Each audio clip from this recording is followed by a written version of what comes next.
20 of the greatest Jedi Masters who ever lived looked at the Order and decided to leave. Not because they fell, not because they were cast out, not because darkness took them before they could choose. They chose deliberately. After decades of service, after giving everything they had, they looked at the institution they had devoted their entire lives to and they walked away from it. The Jedi Order had a name for them, the Lost 20. And here is the question that makes this story matter. These were not failed Jedi. These were not students who couldn't handle the training or knights who broke under pressure. These were the best. Masters at the absolute peak of what the Order could produce. People who had seen more, learned more, given more than almost anyone else who ever wore the robes. If those people looked at the Jedi and found it wanting, something has to follow from that. Something important. Something the Order spent 1,000 years trying very hard not to think about too directly. What did they see that the rest could not? There is a room in the Jedi Temple on Coruscant that holds the answer, or the beginning of one. It sits at the end of a corridor that branches off from the main archives, and if you did not know to look for it, you could walk those halls for a lifetime and never find it. No holocrons inside, no ancient weapons, no trophies or relics from famous battles, just faces. 20 carved stone faces, each one on its own pedestal, each one looking out at nothing with an expression that is very difficult to name. Not angry, not broken, not triumphant. Simply still, like people who have made a decision and are completely at peace with having made it. Young Jedi who found this room, usually alone, usually late at night before their trials, would walk the rows of faces and ask a question no master ever answered for them. Not why did these masters leave. That was documented. That was explained in careful institutional language, in the official records. The real question was something different, sharper, more personal. The question was, what did they see that I am not seeing yet? Because the thing the Order could never neutralize, no matter how carefully it framed these stories, was this. These were not cautionary figures. You cannot make cautionary figures out of the most capable people an institution has ever produced. When the greatest walk away, the question it raises is not what was wrong with them. The question is what they found. This is the story of what they found. Some of these stories are ancient, so old the galaxy around them is unrecognizable. Some are recent enough that people who lived through them are still alive. But all of them begin exactly the same way. A Jedi Master, trained since childhood, devoted across decades, standing at the threshold, looking back, one last time, and then walking away. The Jedi Order did not always exist in the form that the galaxy came to know across the last 1,000 years of the Republic. The Ancient Order was something different, something still forming, still negotiating the relationship between the discipline of training and the wild, mysterious pull of the Force itself. In those early centuries, the question of what a Jedi was allowed to be, allowed to feel, allowed to want, had not yet hardened into the rigid framework that later generations inherited. The code existed in recognizable form. The broad commitments were in place. But the texture of daily life inside the Order, the specific shape of the rules that governed attachment and emotion and individual choice, those were still being debated, still being tested, still being refined through the accumulated experience of men and women who were working it all out in real time. This matters because the earliest departures happened inside that context. The first masters who chose to leave were not rebelling against a finished institution. They were parting ways with a set of ideas that was still being written. And in some cases, their departure was itself part of the argument.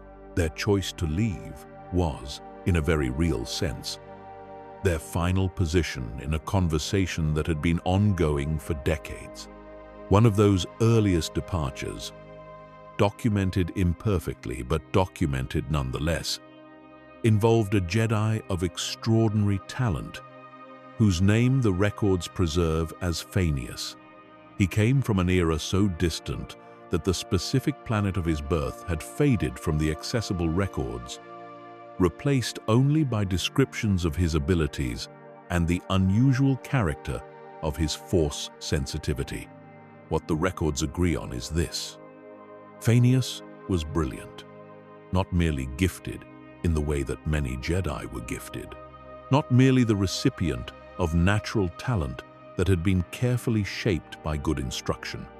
Phineas possessed the kind of intelligence that unsettles people, the kind that moves so quickly through a problem that everyone else is still examining the question while he has already arrived at 3 different answers, and is now wondering whether the original question was the right one to ask.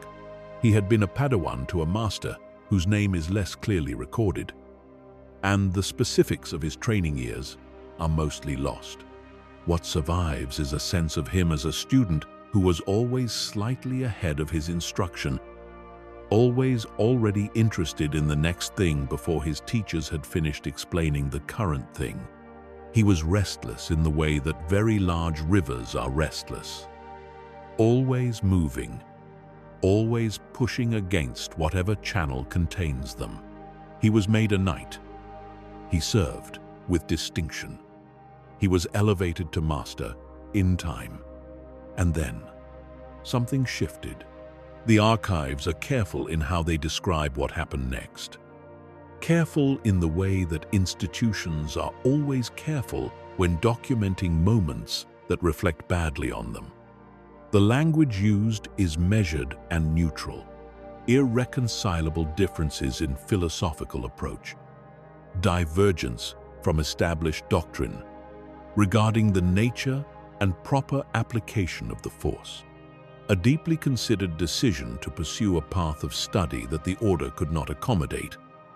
What the language underneath that careful language actually describes is something more uncomfortable. Phineas had become convinced, through years of study and meditation and practical experience, that the Jedi Order's understanding of the Force was incomplete. Not wrong, exactly. Not corrupt or misguided in any obvious way, but incomplete in a manner that he found increasingly impossible to work around.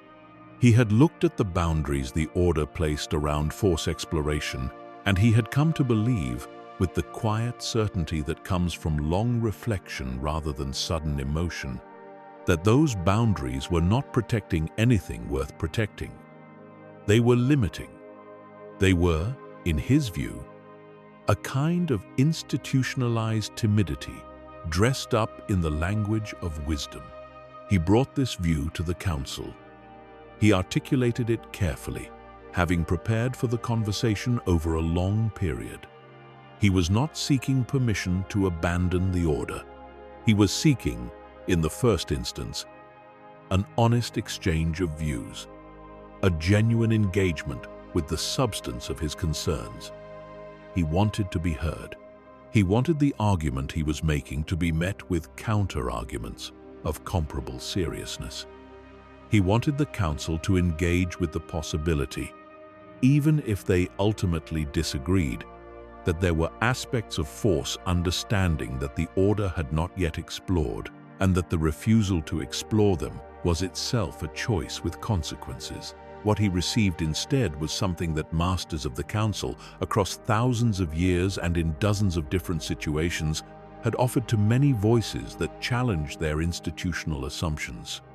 He received, with courtesy and with evident respect for his status, a deflection.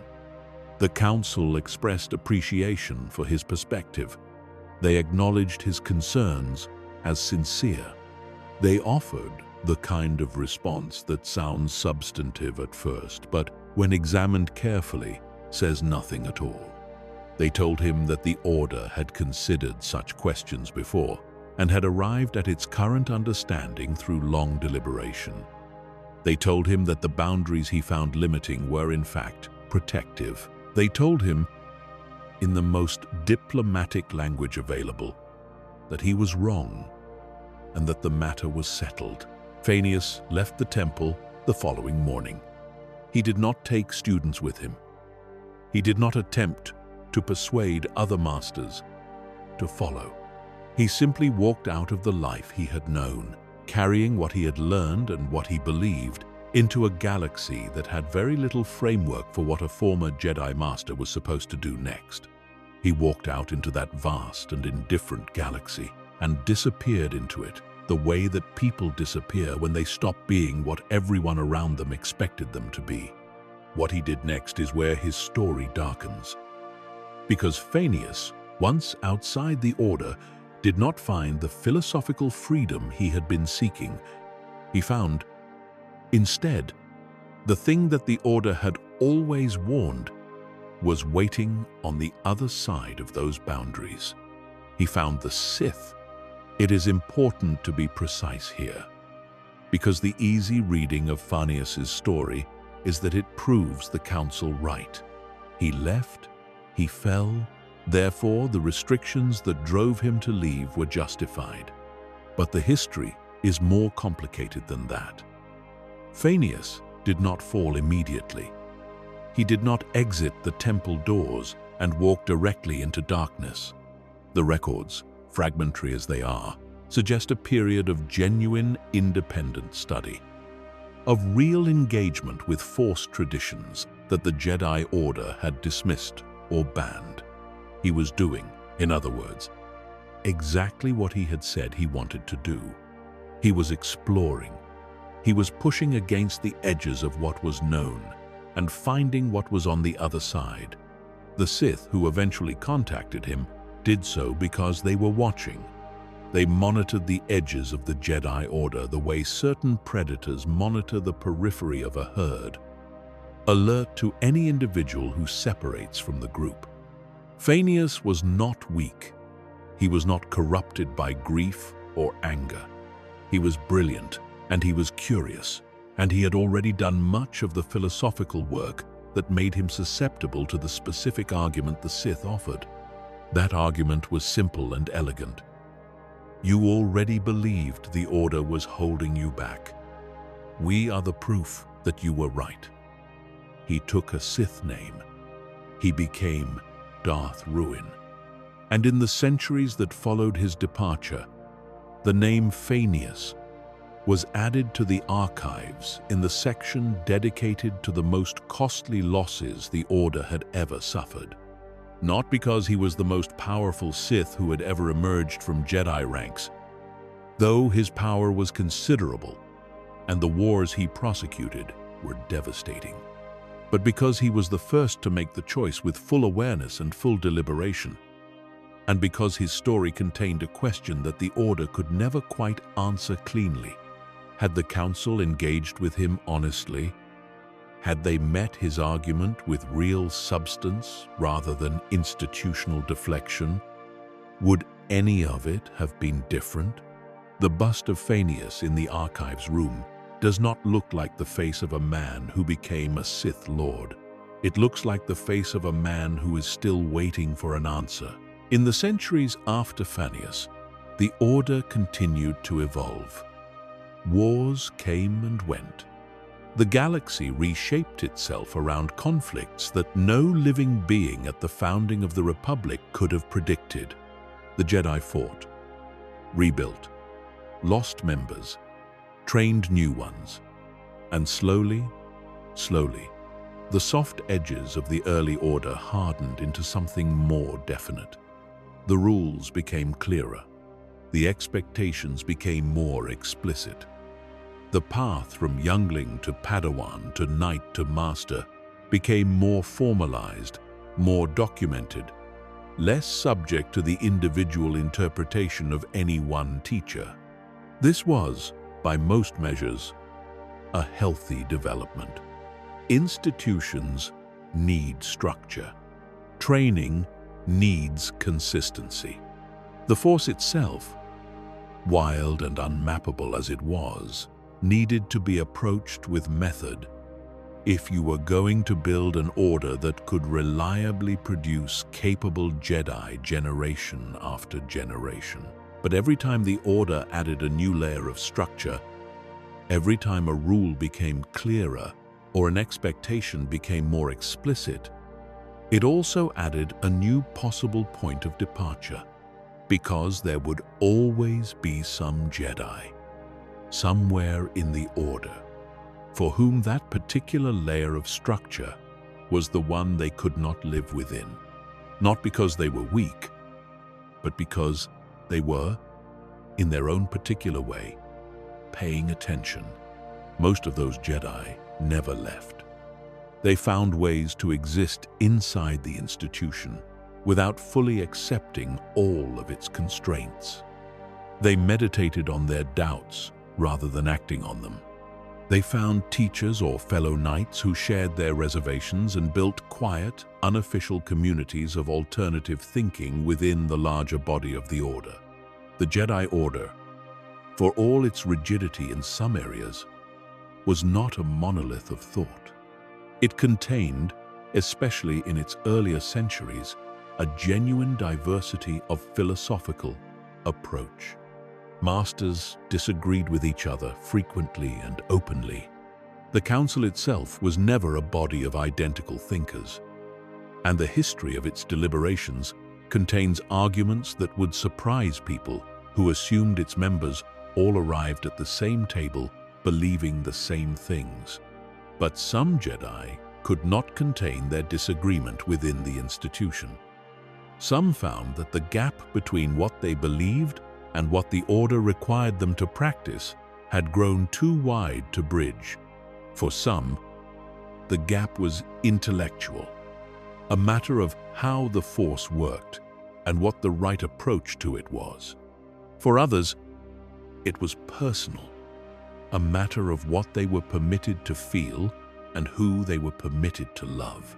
For still others, it was practical, a matter of what the Order was doing in the galaxy and whether that activity was actually accomplishing anything good. In each case, the pattern was roughly similar. A long period of internal struggle measured not in days or weeks, but in years.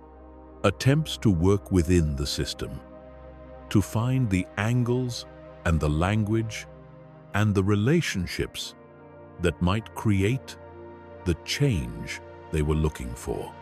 Conversations with masters and council members that did not resolve the underlying tension, that left both parties respectful and courteous, and not quite reaching each other. And then, eventually, a departure, quiet. In most cases, without drama. The Jedi in question would request an audience with the Council, explain their position with whatever combination of emotion and composure they could manage, receive whatever response the Council gave, and then leave the temple for the last time as a member of the Order. Some of the departures in the centuries following Phineas were over questions of attachment. The Jedi Code's prohibition on deep personal attachment was not, in the early and middle periods of the Order's history, applied with absolute rigidity. The Code existed. The ideal of emotional detachment was genuinely taught and genuinely valued. But the definition of what constituted prohibited attachment and the degree to which individual Jedi were monitored for compliance varied considerably across different eras and different regional enclaves of the Order. A master stationed in the Outer Rim, far from the institutional gravity of Coruscant, lived inside the code differently than one who spent their career within the temple's walls. This meant that some Jedi spent years believing themselves to be operating within acceptable parameters, building relationships and emotional connections that their teachers had tacitly permitted, or at least not actively discouraged, only to encounter, at a later stage of their careers, a stricter interpretation that suddenly placed them in violation of the code. The experience of having the rules change underneath you, of discovering that something you had been allowed to do was now considered wrong, produces a particular kind of alienation. It is not quite the same as knowingly breaking a rule. It carries its own specific weight. There is nowhere to put the feeling it generates, because the feeling is not guilt exactly, and it is not quite anger. And the institution has no dedicated space for the emotion that falls between those two things. One such departure from this period belongs to a Jedi Master whose records are more complete than most from the era. A woman named Reveran, a healer and teacher of considerable reputation, who had spent the majority of her active Jedi career in the Outer Rim, working in communities far from Coruscant and far from the daily institutional life of the temple. Her specialty was healing through the Force, not in the narrow clinical sense of accelerating tissue repair, but in the broader sense of using Force sensitivity to address the kinds of suffering that physical medicine could not reach. Trauma, grief, the psychological damage left behind by war and loss, and all the various ways that living in a difficult galaxy leaves its mark on the people who inhabit it. This work took her to communities where the ordinary architecture of Jedi life did not apply. She did not have a temple to return to each evening. She did not live among other Jedi in a structured institutional setting. She lived among the people she was helping, and over years and then decades of that life, she became part of those communities in a way that Jedi, who remained closer to the Order's center, rarely did. She knew her patients not as cases but as people. She knew their families. She knew their histories and their habits and the specific texture of the daily lives they were trying to rebuild. She was present, genuinely present, in the way that only someone who has chosen to be rooted in one place, rather than always moving through it, can be. She was part of things. She belonged to something specific, in the way that the Order's philosophy formally discouraged, but that the Force, in her experience, seemed to encourage without reservation. The Council eventually sent someone to observe her work. This was not unusual.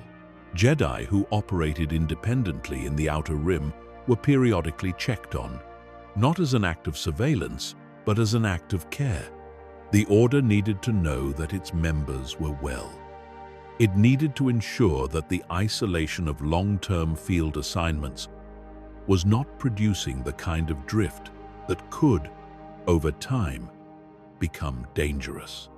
The observer who came to evaluate Reveran was a knight of genuine compassion and good faith. He spent 3 months in the community where she worked, watching how she operated and trying to form an honest picture of what she had built there.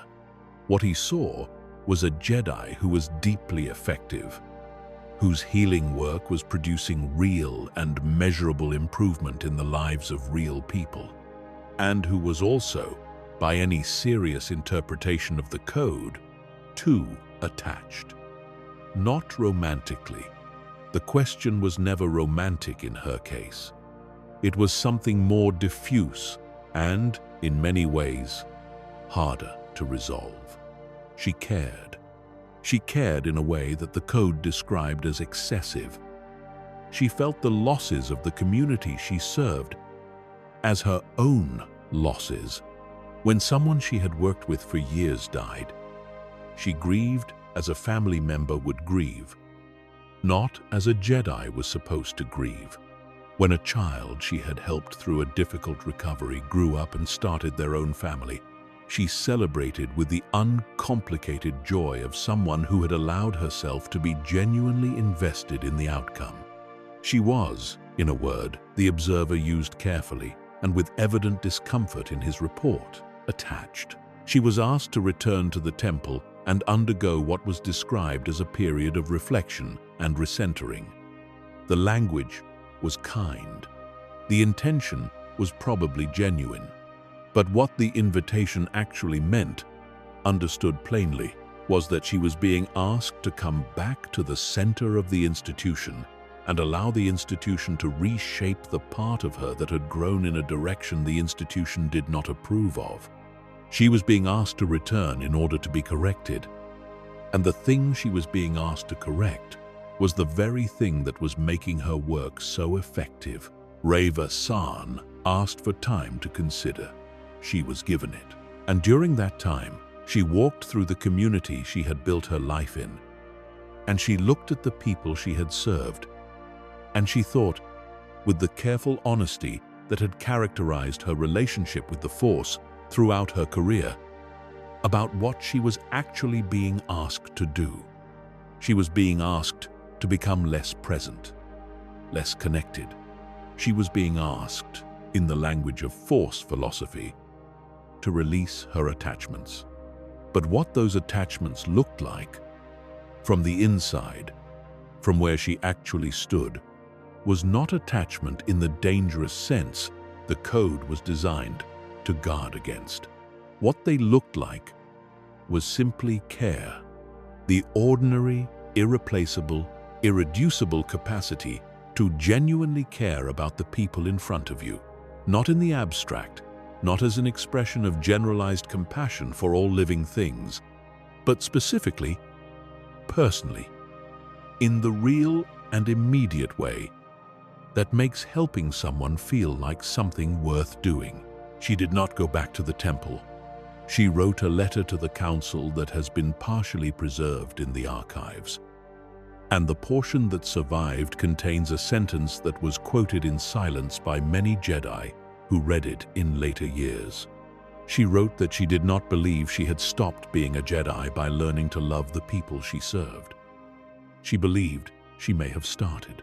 Her bust is in the room at the end of the corridor. Her expression is serene. The question she raised, the question of whether the code's approach to attachment was protecting Jedi from corruption or simply protecting the Order from having to accommodate the full humanity of its members, did not go away when she left. It had been present before her departure. It remained present afterward. It would remain present all the way to the final centuries of the Republic, when it would find its most famous expression in the story of a very different kind of Jedi. But that story comes later. For now, consider what the Order did with the question Reveran had asked. Consider how an institution responds when one of its most capable members looks at the rules and says, with complete sincerity and considerable evidence, that the rules might be wrong about something important. The answer, in the case of the Jedi Order across most of its history, was the same answer Phineas had received. The question was acknowledged, documented, and set aside. The rules remained. New Padawans were taught the code in its existing form. The departure of a master might prompt a conversation among senior council members, but the likelihood of genuine structural change in response to any single departure was very low.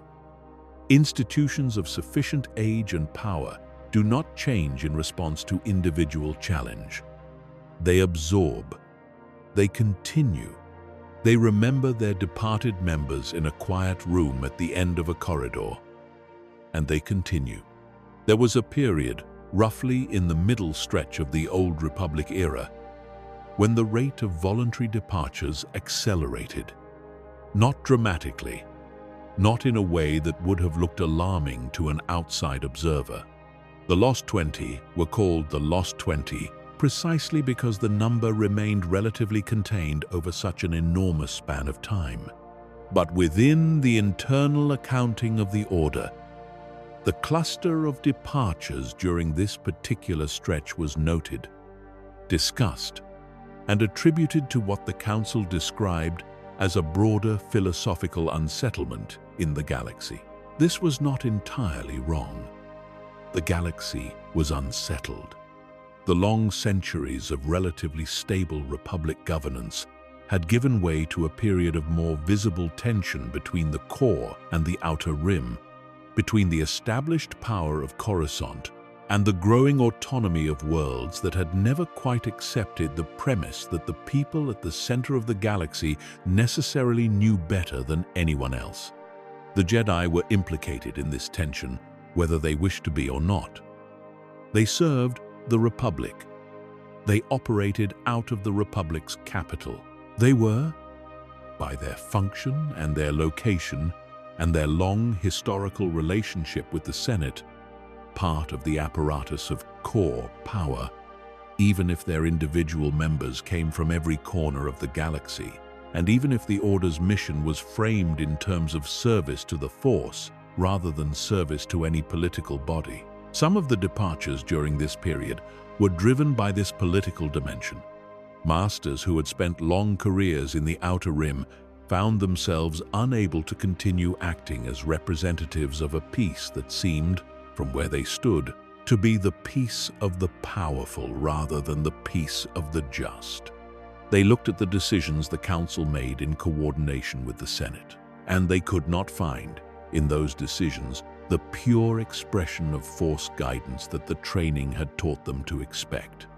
They saw politics. They saw compromise. They saw an institution so embedded in the existing power structure that it could no longer see that structure clearly, let alone challenge it when challenge was needed.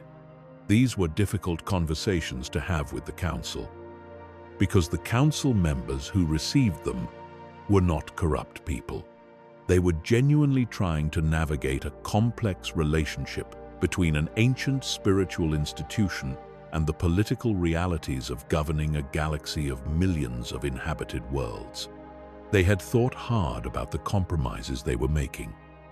They believed those compromises were justified. When a departing master told them that the Order had lost its independence, the Council members could explain in careful detail why they believed that was not the case. But explanation is not the same as being right. And the masters who left were not, in most cases, failing to understand the Council's reasoning. They understood it perfectly. They just did not find it convincing. And at a certain point, when you have made that case to the people with the authority to change things, and they have declined, there is not much left to do. You either remain inside an institution you believe is going wrong, or you leave. Most stayed.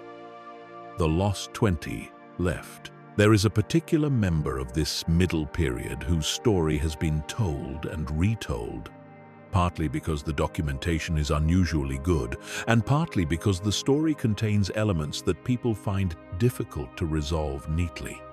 His name was Duras Vel, and he had served as a Jedi for nearly 60 years at the time of his departure.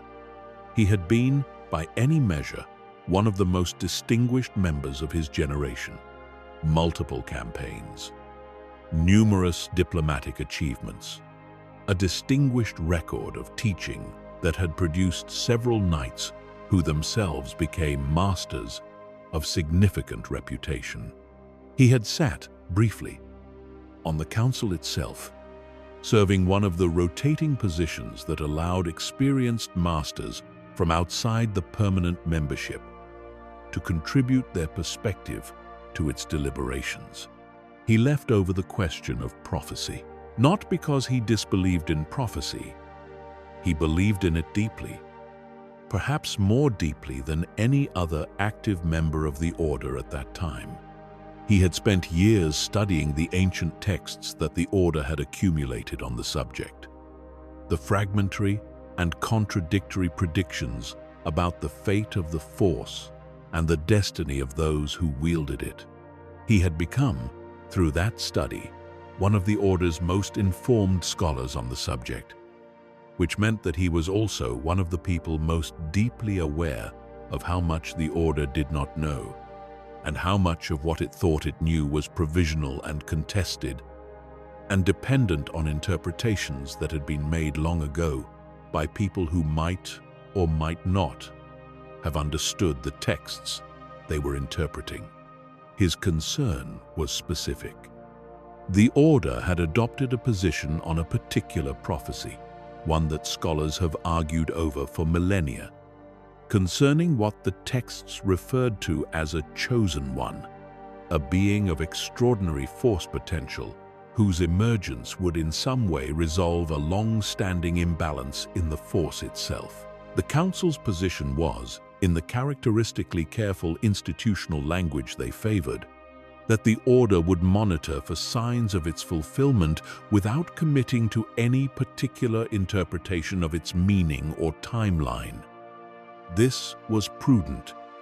It was measured. Duras Vel believed it was inadequate. Not because he was certain what the prophecy meant, but because the Order's uncertainty was being expressed as complacency. The texts he had studied pointed to consequences that he found deeply alarming if the prophecy were misunderstood at the moment of its fulfillment. And the Order's response to those stakes was insufficient. They were treating a matter of potentially enormous significance with the wait-and-see attitude that worked well when the margin for error was generous. He did not think the margin for error here was generous at all. He proposed, repeatedly and with increasing urgency, that the Order dedicate substantial resources to a more rigorous and systematic study of the prophecy, a small team of senior scholars assigned to nothing else. Access to archives that had been partially restricted. The question treated as the priority he believed it was. The Council told him the matter was under consideration and that the Order's current approach reflected a deliberate choice to avoid premature conclusions. They expressed appreciation for his concern. They said nothing that engaged with the substance of his argument. Duras Vel requested permission to leave the Order and pursue his research independently. The Council granted it, with the standard documentation and the standard recording of his bust in the archives room. He spent the remaining years of his life doing exactly what he had proposed the Order should do together. He studied, he traveled, he found texts and cross-referenced them and produced interpretations more comprehensive than anything the Order's own scholars had compiled. Whether his conclusions were correct is a question that later history would address in complicated ways. But his dedication was beyond question. He worked until he could no longer work, and the archive he left behind was preserved by a small community of independent Force scholars. And some of what he discovered found its way, indirectly, back into the Jedi Order's own understanding of the ancient words he had devoted his life to decoding. His face in the archives room is the face of someone who has made up his mind and found a measure of peace in the making. The room at the end of the corridor held many faces like that. Faces of resolution. Faces of people who had moved through doubt and conflict and institutional friction and had arrived, on the other side of all of it, at something that looked, from the outside, like a kind of peace. Not the peace of surrender, not the peace of someone who had given up and stopped caring, the peace of someone who had made a decision and could live with it, who knew why they had made it and did not require anyone else to understand. This was, in its own way, one of the most unsettling things about the Lost 20. The Order told a story about itself that required the departed masters to be cautionary figures. It required their choices to be, at some level, wrong. The busts in the archives room were supposed to be a reminder of loss, a marker of something that had gone wrong, a warning to current members about the path that ended in departure. And many of the stories did contain genuine warning elements. Phineas becoming Darth Ruin being the clearest and most dramatic example, the one the Order returned to most often when it wanted to make the case that the rules existed for a reason. But some of them did not.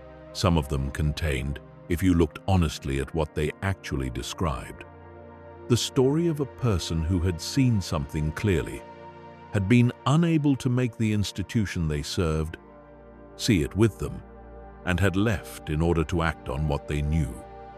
Reveran continued healing people after she left. Duras Vel continued his scholarship. Others, whose names and faces were in that room, went on to do work that the galaxy benefited from. Work that was done better for their having left than it would have been done if they had stayed, constrained by the obligations and the framework and the institutional expectations that had made it impossible to do the thing that needed doing. The Order was not wrong to keep their faces, but it was, perhaps, asking the wrong question of them. The question the Order wanted its members to take from that room was, what made them leave so that I can avoid making the same choice? The question that some Padawans, in the quiet hours of their late-night visits, found themselves actually asking was different. The question was, were they right? There were departures in this period that concerned the Jedi Order's relationship to violence, and these deserve careful attention because they touch something fundamental about what the Order was and what it asked of its members. This might seem like surprising territory for an order of warrior monks who trained in combat from childhood and regularly deployed into the most dangerous situations the galaxy produced.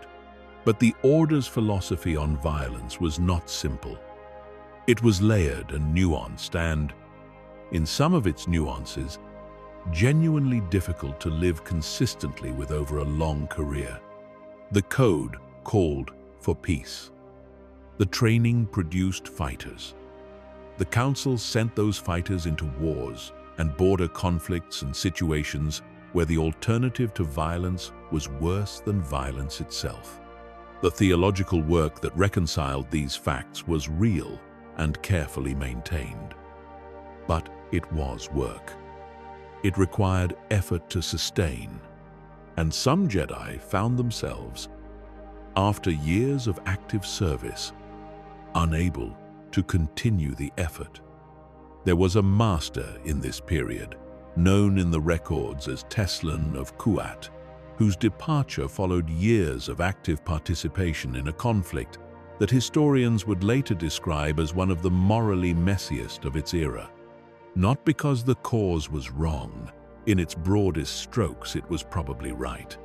But because the implementation of a right cause through military force produces, in practice, a long series of decisions that cannot be fully reconciled with the ideal of peace, no matter how carefully you reason about them afterward.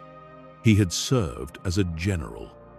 He had made decisions that resulted in the deaths of combatants who were, by any honest assessment, not entirely responsible for the side they were fighting on. He had, in the language of military necessity, done what military necessity required. The campaigns he commanded achieved their objectives. The conflict ended in an outcome that preserved more than it destroyed. By the ledger of war, which is always a brutal and inadequate accounting, he had done well. What he had not done was find a way to carry all of it without breaking. He had meditated. He had sought counsel from masters he trusted. He had done everything the Order prescribed for a Jedi dealing with the psychological weight of extended warfare. And none of it had resolved what he was actually carrying, which was not trauma in the clinical sense and not guilt in the simple sense, but something more specific and more stubborn. He had looked at the faces of the people he had fought against, and he had seen in them what a Jedi was supposed to see in all living things: the presence of the Force. the fundamental dignity of conscious life. And then he had continued doing what his mission required. Because the alternative, given the stakes of the conflict, was worse. Seeing clearly and continuing to act is a particular kind of suffering. It does not resolve itself through meditation. It requires something else, something the Order's framework was not quite built to provide. An honest conversation about what the Order is asking its members to do and what that doing actually costs. Not in the abstract. In the direct, specific, unvarnished terms of what it feels like to carry the weight of real decisions made in real circumstances that offered no clean options. Teslan of Kuat tried to have that conversation. He found, as many before him had found, that the institution had a limited appetite for it. The Council could acknowledge that war was terrible. It could affirm that Jedi warriors carried heavy burdens. What it could not easily do was open the question of whether the framework itself, the one that sent Jedi Masters to command armies while simultaneously asking them to maintain perfect emotional equanimity, was coherent. Because asking that question seriously might require answering it. And answering it might require changing things that had been in place so long that changing them would mean admitting they had been wrong for a very long time. Teslan did not ask the Order to change. He had passed the point where he thought asking was likely to produce anything. He said, clearly and without bitterness, that he could not continue living the contradiction the Order required of him, that he respected the people he had served alongside and had no quarrel with the individuals on the Council, and that he was leaving. The Council accepted his departure with the gravity appropriate to the loss of a master of his experience and service. His bust was placed in the archives room. The corridor was quiet. The faces looked out at nothing and said nothing, as they always did, and the Order continued. There were others in this same period who left over questions that were smaller in scope, but no less personally significant.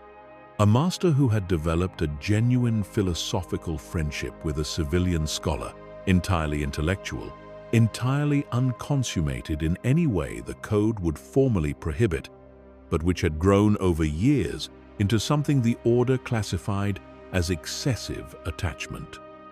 Not to a lover, to a mind, to the experience of being genuinely understood by someone not bound by the same institutional framework. He was asked to release it. He found that he could not. He left instead. Another was a master who had become convinced, through long study of a Force tradition the Order officially dismissed, that there were aspects of the dark side that were not evil in themselves but simply unexplored, that the Order's categorical rejection of certain Force expressions was based on historical trauma rather than genuine understanding. He was not interested in using the dark side. He was interested in understanding it the way a physician understands a disease. The Council found his position dangerously close to reasoning that historically preceded a fall. He found their position impossible to distinguish from willful ignorance. He left before the conversation ended in something worse. And there was a master who had simply grown old. 63 years of service, without sabbatical, without extended rest. She was not broken. She was tired in the specific way that a person who has given everything they had to give becomes tired when the institution is still asking. She wanted to grow a garden somewhere quiet. The Order's framework for a Jedi who was finished had no room for that. She left and found, on a small world that does not appear in most Republic databases, exactly what she had imagined. Each of these people has a face in the room at the end of the corridor. Each of them made a choice. Each of them knew what they were choosing. Each of them lived with it, in whatever way they found to live with it, in the lives that followed their departure. Some of those lives were long and some were short, and some were spent in visible work, and some in the kind of privacy that leaves no record. But all of them were lived outside the walls of the temple, under skies that were not the perpetual artificial brightness of Coruscant, in a world that was simply the world, without the overlay of mission and code and expectation that had defined every day of the lives they had left behind. The room holds all of them equally. The polished stone does not distinguish between the one who found happiness and the one who found darkness, between the one who went on to do great good and the one whose story ended badly. The room is not a court of judgment. It is a record, and records, when they are honest, do not sort their contents into the deserving and the undeserving. They simply hold what happened and let the people who come to look at them decide what to make of it. It was in this spirit, or something close to it, that a Padawan named Obi-Wan Kenobi once came to the archives room not to perform the late-night ritual of his peers, but for a practical reason, looking for information about a planet that seemed to have been erased from the star charts. He did not find what he was looking for in the main archives. He found himself in the quiet room instead. Perhaps by chance, perhaps by some gentle nudging of the Force that found it useful for him to stand in that particular space at that particular moment. He walked the rows of faces. He looked at each one in turn, and then he stopped in front of the most recently added bust, the one whose carved stone was still slightly lighter in color than the older ones surrounding it. And he recognized the face. He had met this man. He had sat in the same room with him, had felt the weight and the precision of his presence, had received from him, in a brief exchange, something that had felt at the time like the particular chill of a warning. He had known that this man had left the Order. Everyone in the Order knew. But standing before the bust in that quiet room, looking at the rendered face of the most recent addition to the Lost 20, Obi-Wan understood for the first time what the room was actually about. Not the departure, not the loss, but the question underneath both of those things. The question that every face in that room was silently asking. The man whose face he was looking at was named Dooku. He was a count of the Sereno system, heir to a noble lineage that predated the Republic itself. He had been, before his departure, one of the most respected and admired members of the Jedi Order in living memory. His lineage within the Order was extraordinary. He had trained under one of the greatest masters the Order had produced, and he had himself trained an apprentice who would go on to become one of the most talked-about Jedi of his generation. He had served on the High Council. He had been considered for the position of Grand Master and had declined it, not out of false modesty, but out of something that looked, at the time, like genuine disinterest in institutional authority. He had stood in that same room at the end of the corridor on many occasions. He had walked the same rows that Obi-Wan was now walking, and he had looked at the same faces, and something about what he saw there had accumulated in him over years and decades, until it had become the weight that finally brought him to the Council's door, with a decision that was, by the time he arrived with it, already made. His story is the central story of the Lost 20. Not the most ancient, not the most dramatic in the way that Phineas's was dramatic, not the most purely tragic in the way that some of the others were tragic, but the most complete, the most documented, the most visible, and the most consequential. Because Dooku did not leave and disappear. Dooku left and became something. And the thing he became would eventually touch every corner of the galaxy. But before Dooku, there is more to understand. There are more faces in that room, more stories that fill in the space between Phineas in the ancient records and Dooku in the recent ones. And those stories matter. They matter because they show that Dooku was not an anomaly. He was the most recent expression of something that had always been present in the Order, always building in the background, always finding new voices to speak through in every era. The question of what the Jedi Order was actually for. The question of whether it was accomplishing what it said it was accomplishing. The question of whether the people who gave their lives to it, from childhood to old age, were spending that gift on something worthy of it. These questions did not originate with Dooku. They were old when he first encountered them. They had been asked by Phineas, and by Reveran, and by Duras Vel, and by Teslan of Kuat, and by every face in that quiet room whose name we do not have, or whose story the records do not preserve. They had been asked and set aside and asked again, each time by someone new, each time with a slightly different emphasis, each time arriving at roughly the same place, which was the door of the council chamber, and then the door of the temple, and then the long walk into whatever came next. The corridor that led to the room was always quiet at this hour, away from the main collection and the students who passed through looking for what they needed. The light in the room itself was slightly different from the main archives, a little cooler, a little stiller, the kind of light that falls in places where the primary function is remembering rather than working.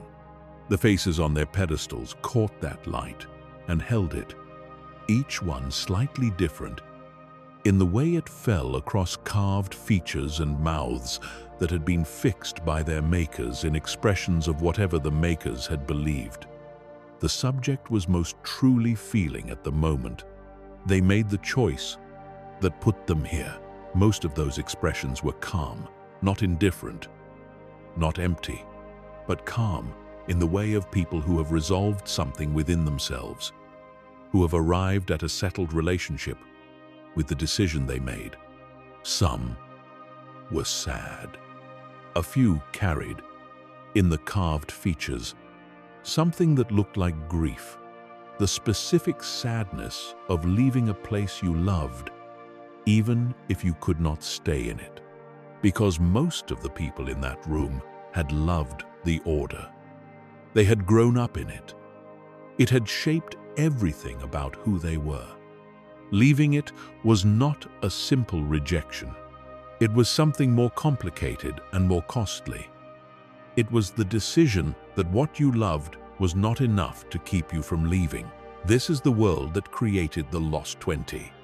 This is the Order, with all of its wisdom and all of its limitations, and all of the long history of getting some things profoundly right and other things stubbornly, persistently wrong, that produced these 20 faces and the silences between them. The second part of this story belongs to Dooku, to the specific shape of his life within the Order, the things he saw and could not unsee, the conversations he had and could not resolve, the long accumulation of evidence that brought him, eventually, to the same room that Obi-Wan Kenobi would later stand in, looking at faces that had been looking back at people for a very long time. But before that story can be told in full, there is one more thing to understand about the room and what it holds. One more quality of the space that deserves attention before we move into the specific gravity of Dooku's departure and everything that followed from it. The room was never locked. Not once, across the centuries of its existence, had the Order chosen to restrict access to it, anyone in the temple could enter. Any student, any knight, any visitor with appropriate clearance to the archives. The Order made no attempt to hide the room or limit who could stand in it. This was a significant choice. The Order could have managed the narrative of the Lost 20 much more aggressively. It could have kept the room closed, except to senior members, placed the information in restricted files, shaped the way the stories were told much more firmly than it chose to. Instead, it left the room open and let anyone who found it draw whatever conclusions they drew. This may have been confidence. The Order believing that honest presentation of these departures would reinforce rather than undermine itself. It may have been something more interesting than confidence. A quiet acknowledgement that the questions the room raised were real questions, and that honest members of the Order were allowed to wrestle with them without being considered suspect for doing so. Or it may simply have been that the Order understood at some level that institutional decisions rarely reach, that you cannot resolve the tension, the Lost 20, represented by hiding it. You can only acknowledge it, hold it in a dedicated space, and trust that the people who come to stand before it are strong enough to carry the questions it asks. Most were. Most Padawans who came to that room at the end of quiet corridors in the late hours went on to complete their training, took their trials, became knights, and served the Order for years or decades or lifetimes without ever finding themselves where the faces on those pedestals had found themselves. They returned to the main life of the Order and took what they had learned from the room and carried it without letting it overwhelm them. But some did not. Some found, in that room, not a warning but a recognition. They found in those faces something that looked, with uncomfortable clarity, like themselves. They found in the stories, when they read them carefully, a map of territory they were already traveling without knowing it. For those Padawans, the room at the end of the corridor was not a cautionary space. It was something more like a mirror, for now the room holds its silence. The faces look out at the cool, still air. The corridor that leads to this room is quiet in the way that certain spaces are always quiet, not because nothing happened there, but because everything that happened there has already been said, and now all that remains is the weight of it, settling slowly into the polished stone. 20 faces, 20 choices, 20 departures from a life that was supposed to be the highest calling in the galaxy. And waiting in the room, in the space between the ancient busts and the most recently added one, is the story of how the last of those departures came to be. The most famous, the most consequential, the one that would not remain a private departure for long. The one that would move from a quiet room in the archives to the stage of galactic history in a way that none of the others had quite managed. Settle in. Close your eyes if you like. Let the archive room and its still faces drift into the background of this long, quiet telling.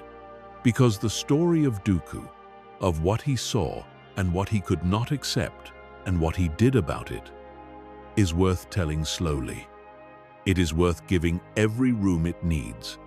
It is the kind of story that benefits from patience, from the willingness to let it arrive at its own pace, rather than rushing it toward its conclusions. It begins, as so many of the most important stories in Jedi history begin, with a child. The child who would become Dooku was born into a world that already expected things of him before he could speak. Sereno was not like most worlds in the Republic.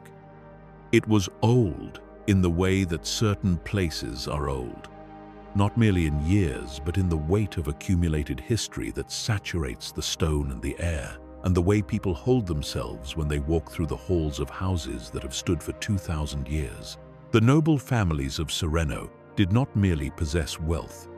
They embodied it, wore it in their bearing, carried it in the particular gravity that comes from belonging to something much larger and much older than yourself.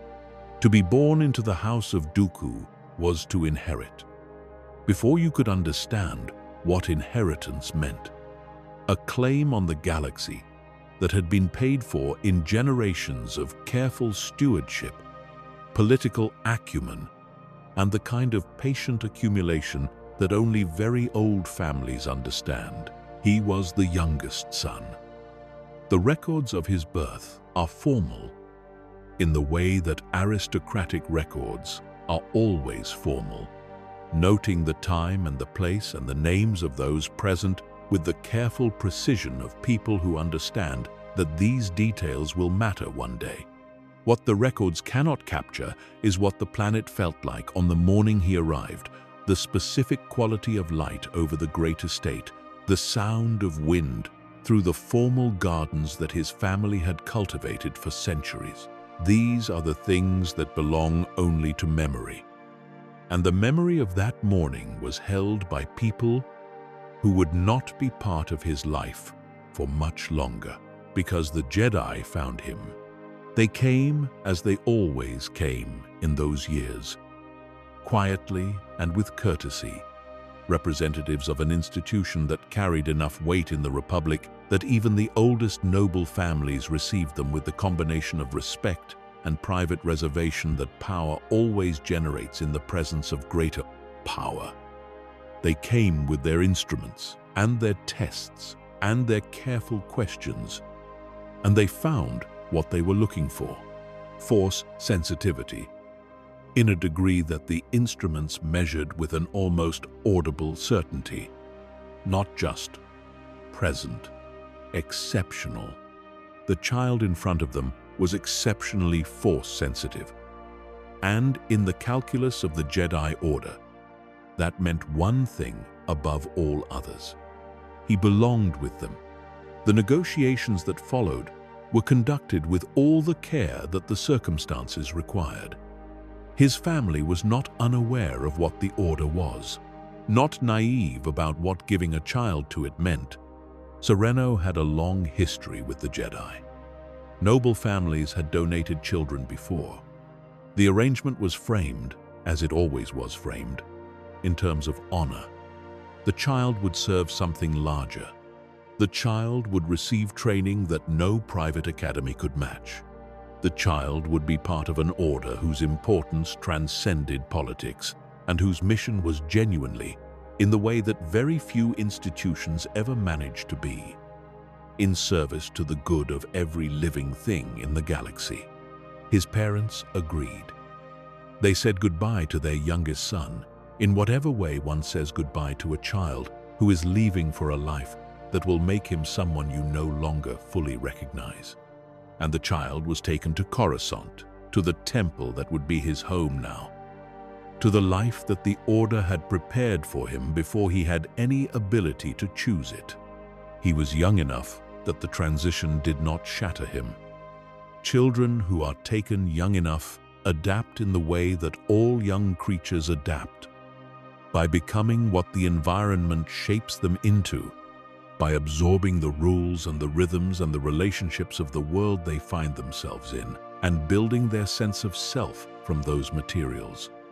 He became a Jedi, the way Jedi became Jedi, through the accumulated years of the youngling halls and the training rooms and the meditation sessions and the endless patient repetition that turns someone who was born sensitive to the Force into someone who knows what to do with it. But Sereno did not leave him entirely. This is not something the Order would have acknowledged formally, not something any master would have noted in an official assessment. The Order did not have a framework for describing what an aristocratic heritage did to a Jedi's formation. It was supposed to be irrelevant. The child became a Jedi, and the life before the temple receded into a set of facts rather than a living identity, a history rather than a home. This was the theory. The practice was somewhat different for Dooku, in the specific way that it is always different for people who come from places with very particular expectations of who they are supposed to be. Sereno's aristocratic culture did not simply vanish when the temple's gates closed behind him. It shaped in ways that the training wove around rather than through. The particular texture of how he carried himself, the precision, the formality, the sense that there was a correct way to do everything and that the correct way was worth the effort of finding and executing. These qualities were native to both the Jedi training and to the culture he had been born into, which made it impossible to cleanly separate which produced which. He was, in this as in many things, both more complex and more integrated than any single origin story could account for, and he was very, very good at it. This is the essential fact about Dooku that everything else flows from. The fact that makes his story what it is, rather than simply the story of a Jedi who made a wrong turn. He was not ordinarily good. He was not the kind of good that requires constant acknowledgement to remain motivated. He was the kind of good that other students measure themselves against and find wanting. The kind that teachers speak of quietly among themselves in terms that they do not quite use for anyone else. He learned faster than the curriculum accounted for. He mastered forms of lightsaber combat that most Jedi required years to understand at a level he arrived at in months. His force sensitivity, already remarkable in raw terms, was developed through training into something that his instructors struggled to find adequate language for. He was, in the honest assessment of the people who watched him grow, one of the most naturally gifted Jedi the Order had produced in a very long time. The master who recognized this earliest and most clearly was Yoda, the ancient and inexhaustible Grand Master of the Order, who had been training Jedi for centuries, and who had developed, across that long experience, a capacity to see potential that went beyond what the instruments could measure. Yoda had trained many gifted students. He would train many more, but Dooku occupied a particular place in his attention from early on, the place reserved for students who were not merely talented, but who seemed to carry within them the seeds of something significant. Though what exactly that significance would be was the kind of question that even the Grand Master could not answer with confidence. Yoda took him as his Padawan. This was not a decision made lightly. The Grand Master was selective about who he trained personally, reserving that role for students he believed required and could benefit from the kind of close attention that a personal master could provide. Dooku was one of those students. He was also, as Yoda likely understood, a student who presented a particular kind of challenge, not because he was difficult in the troublesome sense, but because he was the kind of intelligent that required genuine engagement rather than instruction. You could not simply teach Dooku, you had to think alongside him, and that demanded something of his teacher that ordinary instruction did not. Their years together produced what you would expect from that combination. A student of extraordinary capability shaped by a teacher of extraordinary wisdom. Dooku absorbed everything Yoda offered with a thoroughness that impressed even the Grand Master. He was diligent in a way that went beyond the diligence of obedience, driven not by a desire to please his teacher, but by something that looked, from the outside, more like hunger. The hunger of a very large mind confronting for the first time something it cannot immediately master. Something that retreats as you approach it, that opens into new depths every time you think you have arrived at an understanding. The Force was that thing for Dooku. It was, in his early years of training, the first object he had ever encountered that was genuinely bigger than he was. He was made a knight in the fullness of time and distinction. And the decade that followed elevated him quickly into a reputation that extended beyond the temple. He was known throughout the Order as a swordsman of rare quality. His preferred form of combat, elegant and precise. In the way that certain things are elegant when they have been developed by someone with both the intelligence to understand what they are doing and the patience to refine it past the point where most people would have stopped. He fought without waste. He fought with a kind of deliberate economy that made watching him work feel like watching a proof being written, each movement following necessarily from the one before it. Nothing present that did not need to be there. Everything that needed to be there exactly where it should be. But he was more than a swordsman. He was a thinker. He read widely. He engaged with the philosophical dimensions of the Order's tradition with the same focused energy he brought to physical training, arguing with texts and with teachers, and with the accumulated assumptions of an institution that had existed long enough to mistake its own habits for eternal truths. He was not easy to have in a room, not because he was unkind. He was not unkind. His manner was precise and formal, but never cruel. He was not easy because he asked questions that did not have comfortable answers, and he was not satisfied by the kind of response that substituted confidence for substance. He wanted to be engaged. He wanted the argument, the real argument, the one that might actually produce something new, rather than simply rehearsing established positions in slightly different words. He took a Padawan of his own when he was ready, which the records suggest he arrived at slightly later than the typical master, not because of any deficiency, but because the standards he applied to his own readiness were high.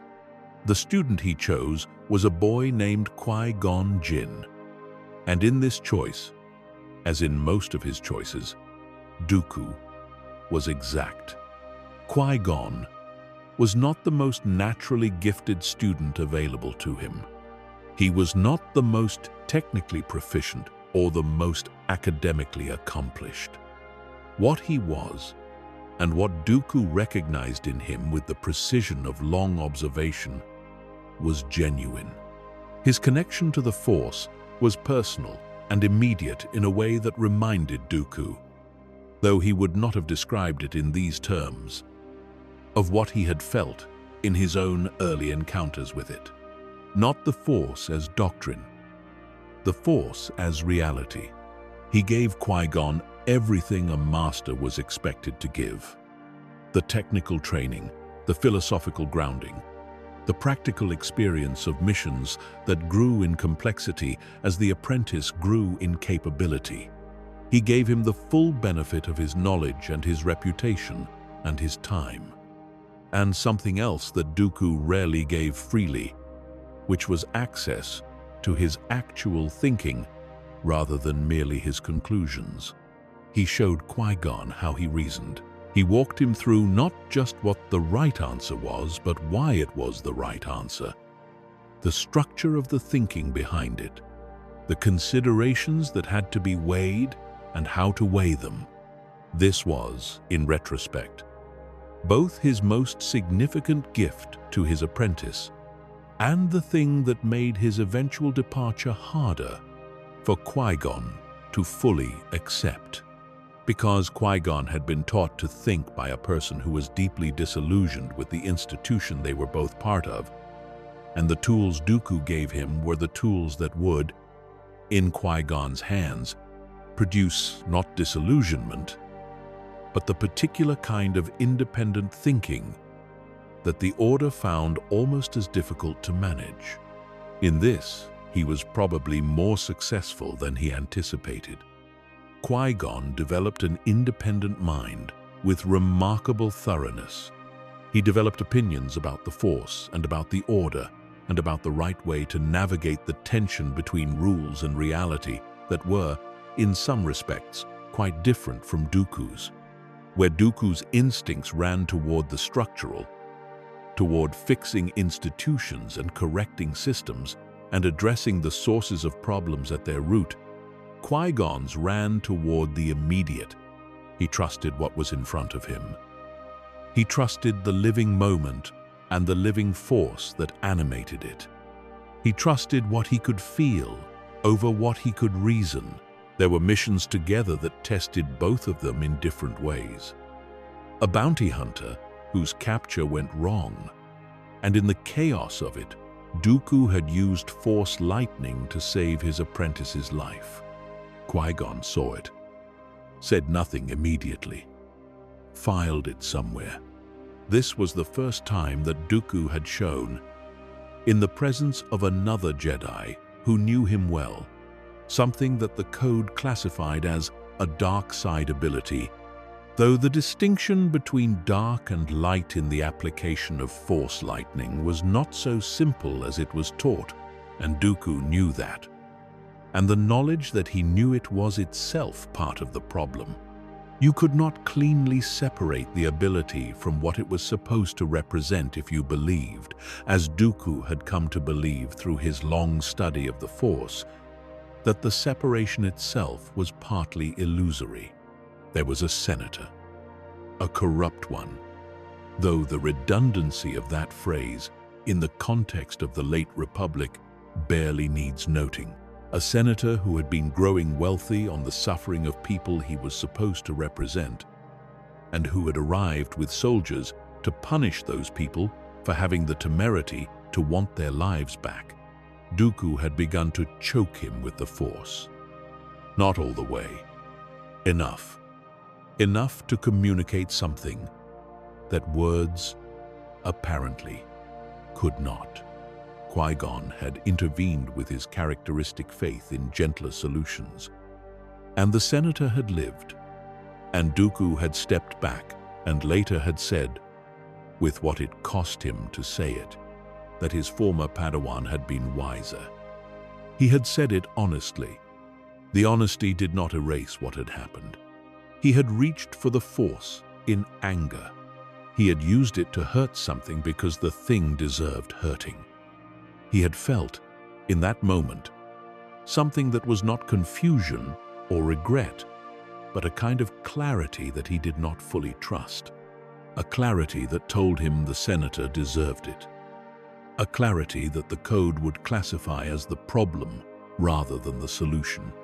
Qui-Gon was made a knight in time and went off to be Qui-Gon, which meant going off to follow the living Force into situations that the Council found alternately inspiring and exasperating. And Dooku continued his own work, which by now had evolved substantially from the work of a field Jedi into something more complex. He had become, over the decades, something that the Order relied on for matters that required not just capability, but weight, presence. The particular authority that comes from being someone whom everyone in a room immediately knows is important. He did diplomatic work. He worked alongside the Senate in ways that required him to spend considerable time among senators. And this was where things began to shift in ways that were harder to name while they were happening than they became in retrospect.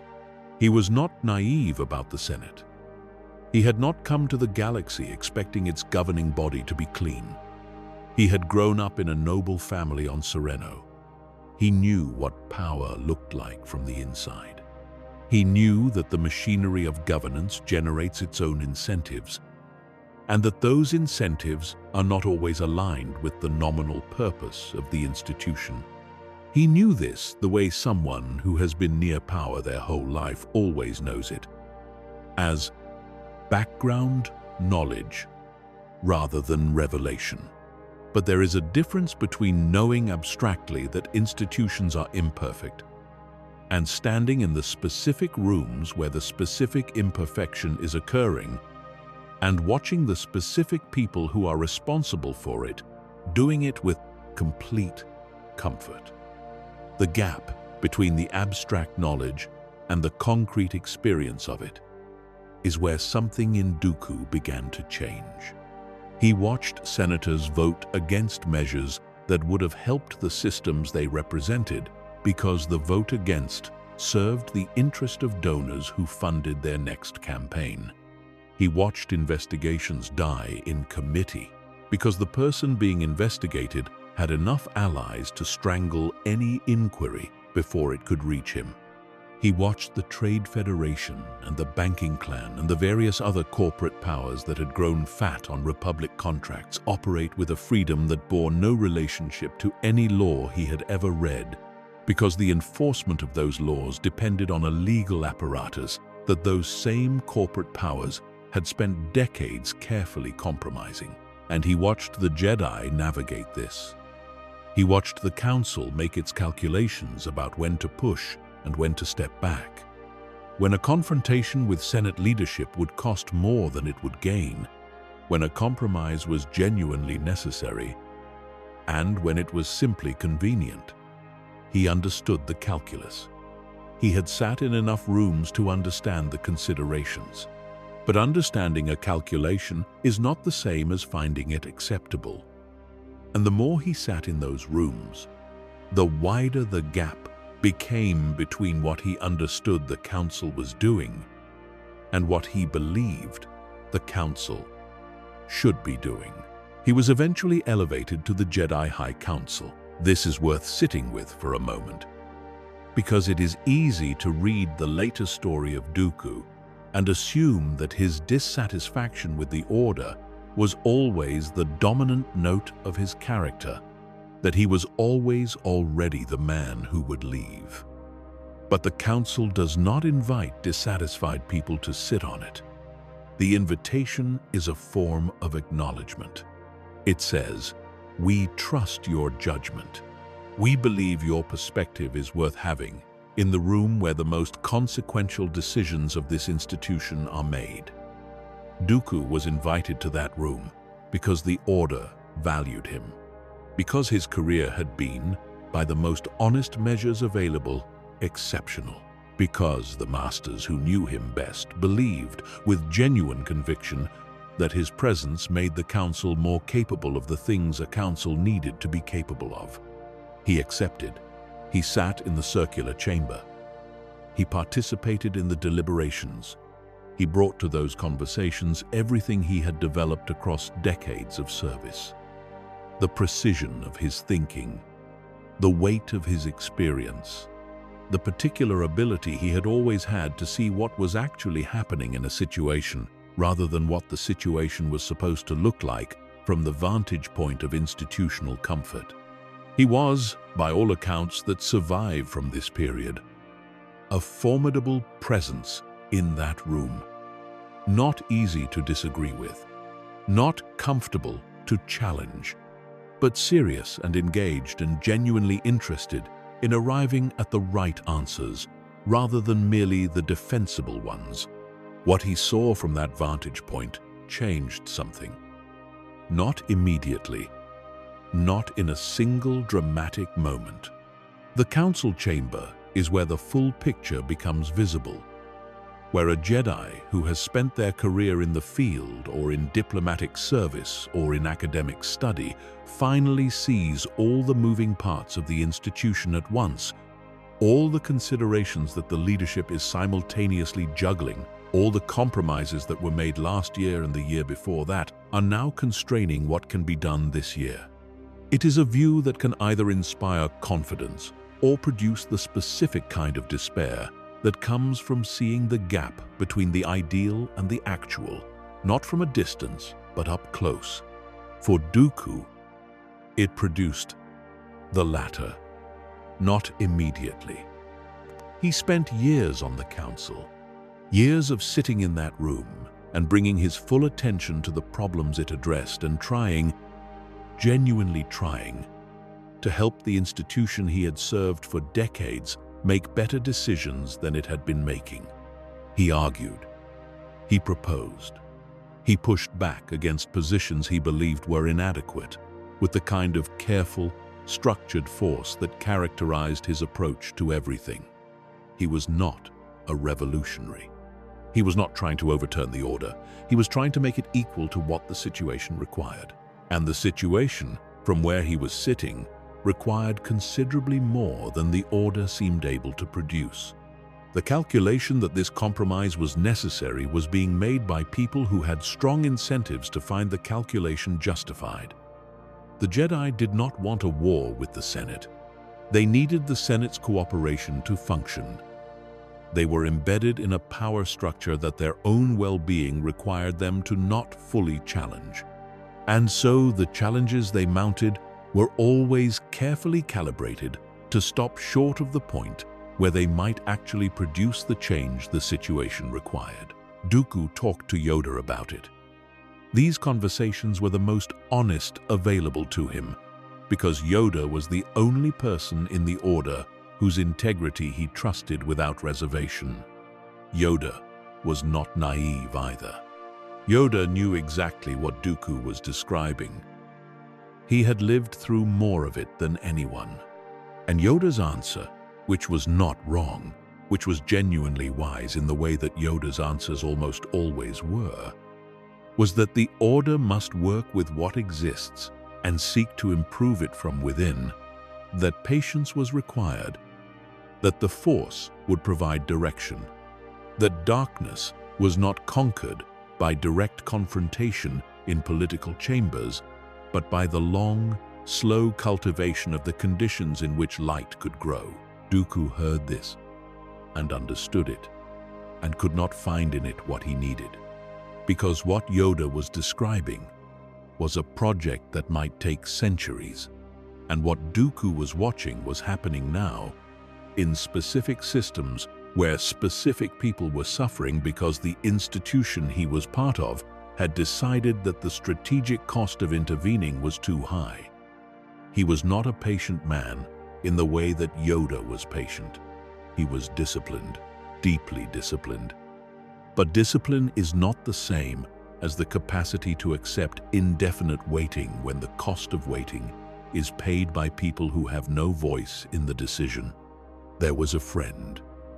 There had been a friend for a long time, a Jedi named Dyas, who had come up through the Order in roughly the same era as Dooku, who had developed over years into a reliable companion of the kind that the Code did not quite have a category for, but the Jedi who had been around long enough found their way to anyway.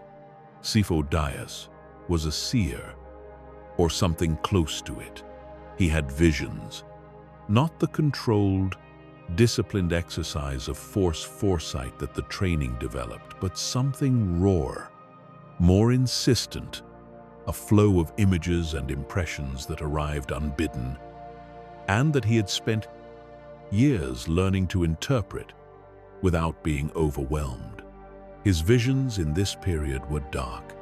They were full of war and loss on a scale that he could not quite render into specific language, but that left him shaken in ways he shared with Dooku and very few others. He was worried. He was specifically, urgently worried about the galaxy's direction in ways that went beyond philosophy into something closer to alarm. The Council knew about Dyas's visions.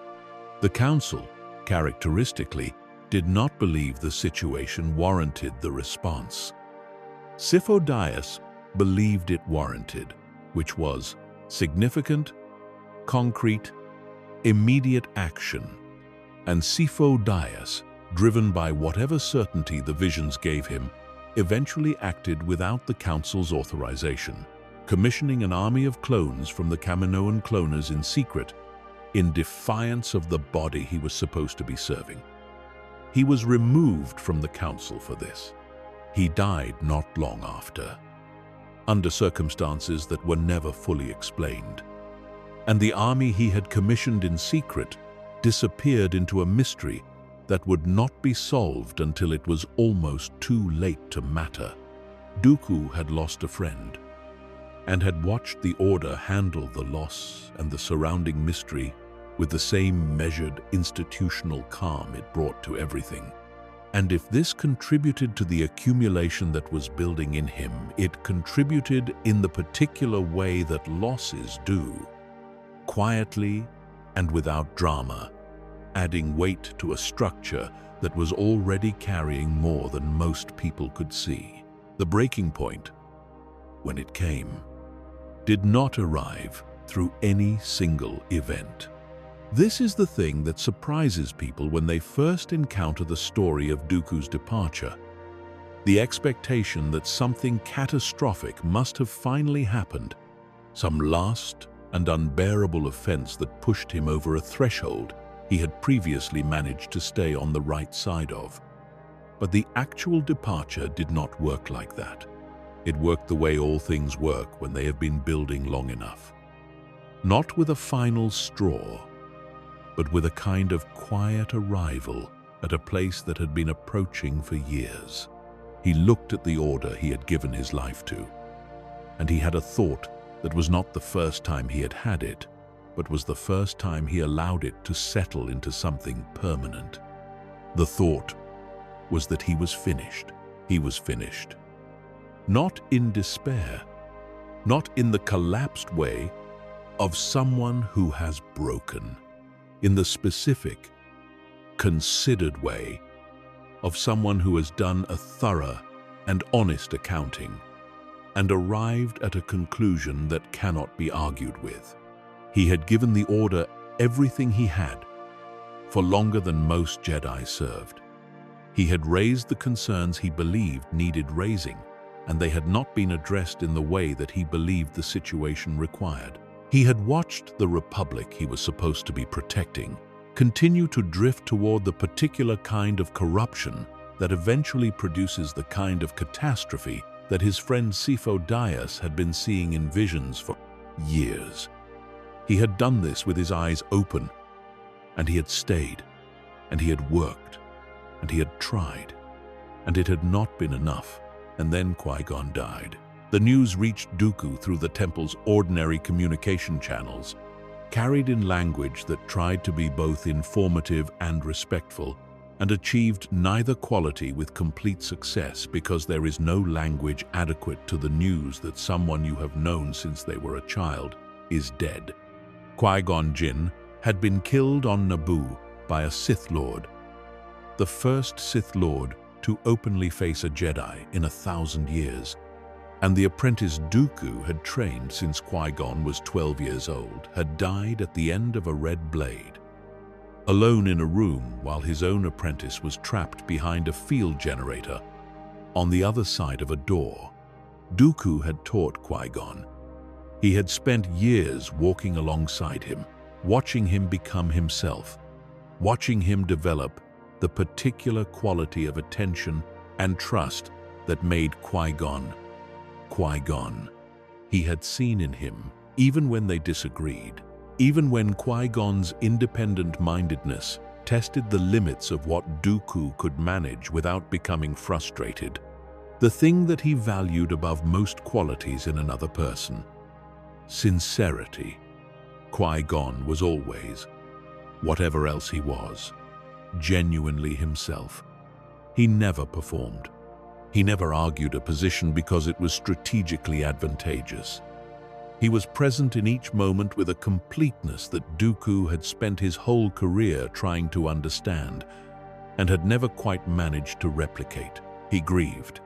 He grieved in the way that people grieve when they have built walls around the most important feelings, and then the walls fall. When the loss is large enough to get past every defense that a disciplined mind has constructed, he grieved, and the grief had, underneath it, something else. Not just the loss of his former Padawan, the loss of a future. The future in which Qui-Gon went on doing what Qui-Gon did, on being the particular and irreplaceable thing that Qui-Gon was in the galaxy, on asking questions of the Force in that honest, unguarded way, and getting answers that surprised everyone, including himself. That future was gone. The Sith had ended it on a planet that should have been a minor diplomatic incident, and instead had become something whose implications were still unspooling in ways that no one in the Order had yet fully grasped. He went to Naboo after. He went to the place where it had happened, and he stood in the presence of what was left, and he tried to understand it the way he tried to understand everything, through the Force and through the mind and through the patient application of attention. What he found was not understanding. What he found was something harder and smaller and more stubborn, the sense that the galaxy had allowed this to happen, that the systems and the institutions and the careful arrangements of power that were supposed to prevent this kind of loss had failed again, as they always failed, as they would keep failing unless something changed in a way that none of the careful arrangements seemed capable of producing. The grief did not go away. It settled. It became part of the architecture of what he carried. Added to the disillusionment and the accumulated frustration and the years of watching the Republic fail and the Order accommodate those failures, and in the settling it changed its character slightly. It became harder, less raw, more certain. The grief of a man who has lost something precious and who has decided, in the aftermath of the loss, that he is done waiting for the world to become better on its own. Palpatine came to him, not immediately, not in the raw first hours of grief, which would have been too obvious, too transparent. He waited, as he had learned to wait, for the moment when grief had passed from acute agony into the duller, more persistent pain of the weeks afterward, when the weight was still there but the sharpness had faded into something you could carry without showing. He was Chancellor, then, of the entire Republic, elevated in the aftermath of the Naboo crisis that his own patient machinations had manufactured, and he came to Dooku in the way that powerful men come to grieving ones, with the appearance of sympathy and the reality of opportunity. What Palpatine understood about Dooku, and what made him effective in the approach he had been preparing for years, was that simple seduction would not work. Dooku was too intelligent for simple seduction.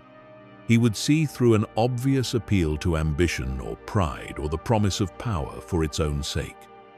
He had spent his career around powerful people, and he was not impressed by power. He was not moved by wealth. He was not susceptible to flattery in any form that anyone who had not studied him very carefully would think to offer. What he was susceptible to, what decades of observation had revealed to Palpatine with the precision of a very good analyst, examining a very complex subject, was the specific combination of intellectual vindication and the promise of actual efficacy, not the promise of importance, the promise of actually being able to do what needed doing. Palpatine gave him that. He gave him the validation of everything he had been saying about the Senate and the Republic and the Order's complicity for the past 20 years. He gave it not as a casual agreement, but as the considered position of someone who had himself been watching the same failure from a different vantage point and had arrived at the same conclusions through a different path. He confirmed the diagnosis in terms so precisely aligned with Dooku's own that it must have felt, in that conversation, like finally being genuinely heard by someone with the capacity to do something about it. After years of counsel deflection and institutional accommodation, and the particular loneliness of being right in rooms where everyone else has agreed to believe something slightly easier than the truth, Palpatine offered the experience of being met. And then he offered the other thing, the means to move beyond diagnosis into action, not political advocacy, not the slow, uncertain labor of trying to reform institutions from within or without, action. The specific kind of action that required power that Dooku had not yet accessed, the dark side in its full application, Not the small expressions he had already encountered in himself, but the deep current of it, the capability that his training had developed instincts about, and then warned him away from, and that Palpatine was now describing not as corruption, but as completion. Dooku made his formal departure from the Order before he made his choice about what came next. This distinction matters.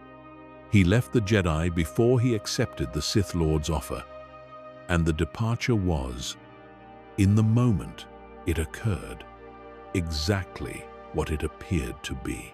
A master who could no longer serve an institution he had lost faith in, walking away with his dignity and his grief and his unresolved anger at a galaxy that had taken his former Padawan and shown no signs of becoming anything other than what it was. He sat before whatever members of the council were available for that meeting, and he told them what they already suspected, what the accumulation of years had been pointing toward, that he was leaving. He received whatever the council said to him. He listened. He left. And then came the choice. Because leaving the Order is one thing. What you do after is another. Dooku had resources now. Sereno. The title and the wealth and the political weight of his noble family, which he reclaimed with the straightforward competence that characterized everything he did. He had a platform. He had a reputation. He had the credibility of someone who had spent decades inside the Jedi Order and had chosen to walk away from it, which made him interesting to every system and faction that had its own reasons for being disenchanted with the way the Republic was currently functioning. He could have used all of that for genuine reform. He could have done what the better version of his own story might have produced, become the voice of a legitimate opposition, a serious and credible advocate for the structural changes the Republic needed, working from outside, an institution that had proven incapable of generating those changes from within. He had the ability. He had the standing. He had the specific combination of Jedi credibility and aristocratic authority that made him unusual in a political landscape full of people with only one or the other. But Palpatine was there, patient and steady and certain in the way that Sith Lords who have been playing this game for decades are certain, offering not just a path but a destination. Power sufficient to actually change things. Not the glacial, uncertain power of political advocacy, but real power. The power to shape events rather than petition the people who shape them. The Confederacy of Independent Systems was not yet what it would become, but its shape was visible. And what Dooku saw in its shape was something that seemed, to a man who had spent his life watching the Republic fail in slow motion, like a genuine alternative. He took the Sith name. He became Darth Tyrannus, which means something in the old language that loses its full force in translation, but gestures toward both ruler and tyrant, a name that contains within it the acknowledgement of what real power costs and what it produces. He became Palpatine's apprentice in the practice of the dark side, not because the dark side had ever been his ambition, but because the door Palpatine opened required walking through it completely. And Dooku was not a person who did things by halves. He committed. He always committed. What happened next was what the Sith had been building toward for centuries. Dooku became the public face of the separatist movement, the charismatic and credible spokesman for all the legitimate grievances that the outer systems had accumulated over decades of being governed by people who did not care about them, from a capital that did not know they existed. He was effective at this in the way that he was effective at everything. The grievances were real. The anger was real. Thousands of systems genuinely believed in the cause he was articulating. He was, in this period, both genuine and false in a proportion that even he might have had difficulty calculating with precision. He believed some of what he was saying. The republic he was condemning was the republic he had watched fail for 30 years. The anger in his voice when he spoke of core world corruption was not performed. But the solution he was offering was not what it appeared to be. And the people who followed him into the Confederacy were serving a purpose that had nothing to do with their liberation. The war came. He led it, or appeared to lead it, which was itself a kind of leading, commanding the military forces of the Confederacy across 3 years of conflict that shattered the relative peace the galaxy had maintained for a generation. He fought in that war with the full application of everything the Jedi Order had taught him, using abilities and knowledge developed under Yoda's patient instruction to kill Jedi. This is the specific cruelty of what Dooku became. The Order had made him what he was. The decades of training and the teachers and the traditions and the vast accumulated wisdom of an institution that genuinely believed in what it was doing, all of that had produced the instrument that was now being used against it. He was not a distant leader. He was present in the war, in a way that Sith Lords sometimes are not, visible in the field, personally involved in operations that a general of lesser ability might have delegated. He fought Yoda, his own master, the being who had shaped more of what Dooku was than any other single person in the galaxy. They met in the darkness of a hangar bay on Geonosis, where everything that had been building for decades arrived at a moment that contained, alongside its violence, something that could only be described as grief, not in Dooku's expression, which was controlled and precise as it always was, but in the nature of the encounter itself. Two people who had known each other for the better part of a century, who had sat in the same rooms and shared the same tradition, and who both believed, in their own incompatible ways, that they were right about what the Force required, and now fighting in the dark with the full weight of what they were on both sides. Yoda let him go, or Dooku escaped. The records describe the mechanics of it, and the mechanics don't quite explain what happened between the mechanics. What is certain is that neither of them killed the other, and the war continued, and Dooku went on being what he had become. He killed during the Clone Wars with precision. He maimed. He directed strategies that resulted in the deaths of Jedi and clones and civilians on a scale that was never fully tallied.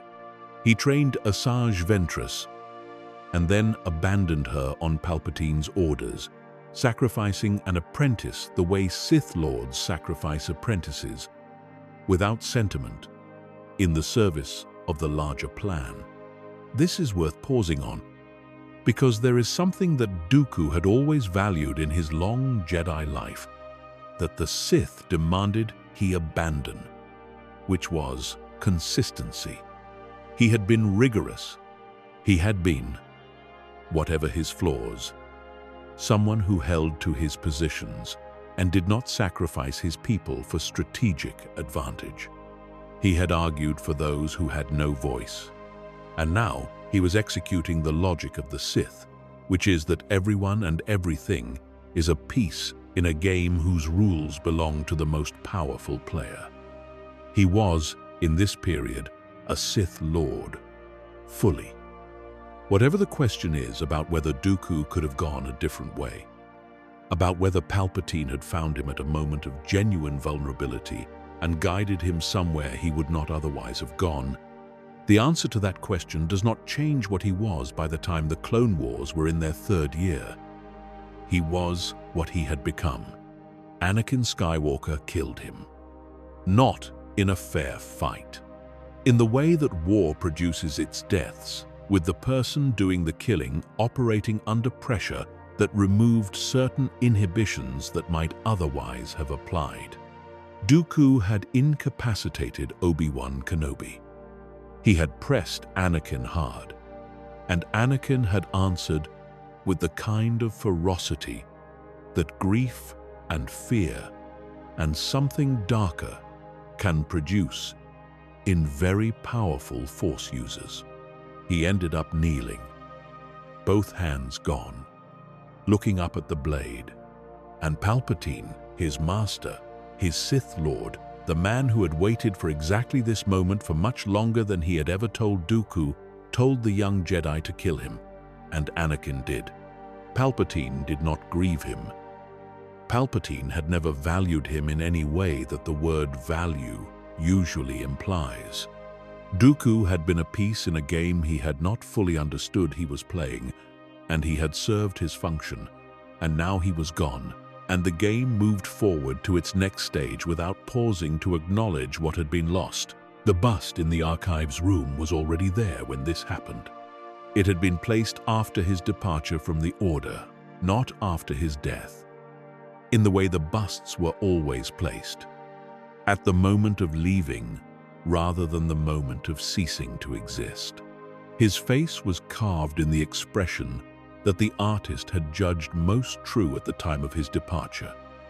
Not the face of a Sith Lord, not the face of the man who would command a galactic war. The face of a Jedi Master who had decided he was finished, who had looked at everything he had given and found it insufficient to the demands being made, and who had walked out of the temple with his particular combination of certainty and grief and unresolved fury, and gone into a galaxy that did not reward him for any of it. His story is not a cautionary tale in any simple sense. It is a story of what happens when genuine concerns are not genuinely addressed, when an institution deflects, instead of engages for long enough that the person doing the asking runs out of patience and out of faith, and eventually out of the conviction that patience and faith are still the right responses to the situation. The Senate was corrupt, the Republic was failing, the Jedi Order was complicit.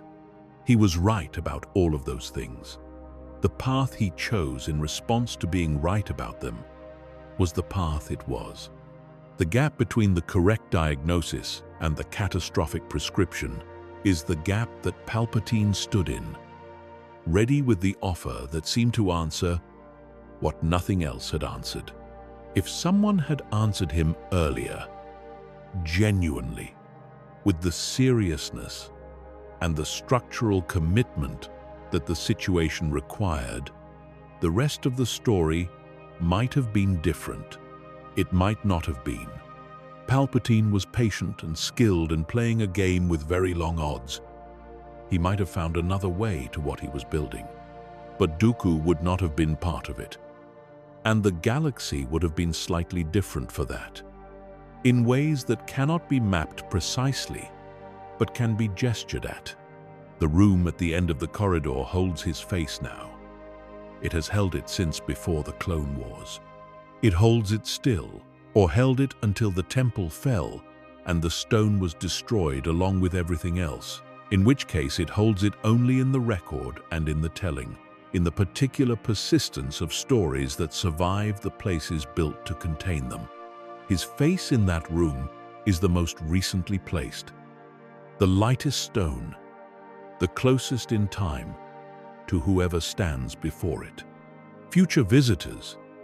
If future visitors find the corridor and follow it to its end, will stand before Dooku's bust the way Obi-Wan once stood before it, looking at the most recent evidence available that the question the room is asking has not been answered.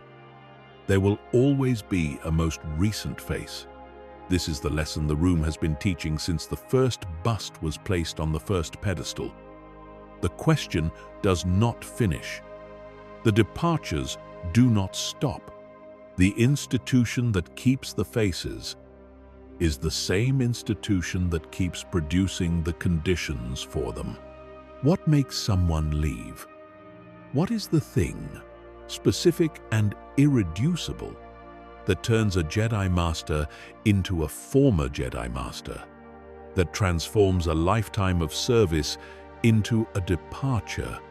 The room holds 20 answers, and none of them is exactly the same. Phineas found the Order's limits too narrow for his curiosity.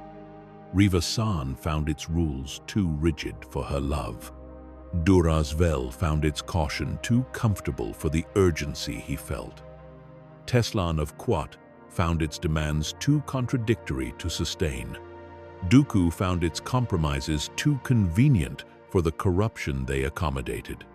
Each of them saw something the Order would not fully acknowledge. Each of them reached the same place by a different road, carrying different things, asking the question in a different voice. And each of them received, in one form or another, the same answer, which was that the question, while appreciated, would not be producing any structural change in the near term. This is the thing about the Lost 20 that the Order could never quite neutralize. It kept having members. Not many. The number was kept low enough, across such an enormous span of time, that it could be presented as a contained and explicable phenomenon rather than evidence of something structural. But it was structural. It was present in the architecture of what the Order was, and what it asked, and what it could not accommodate.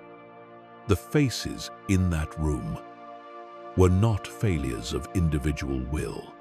They were the cumulative record of a particular kind of pressure that the Order generated by being what it was, by holding what it held to, by asking what it asked. The room does not judge them. This is the most important thing to understand about the room. It does not place them there as warnings, though the Order has sometimes tried to use them that way. It places them there as a record. These people existed. They were part of this institution. They left. These facts are held together in the same space, without the need to resolve them into a lesson. The lesson, if there is one, is not given. It is arrived at individually by each person who stands before the faces and decides what they see. Some see failures.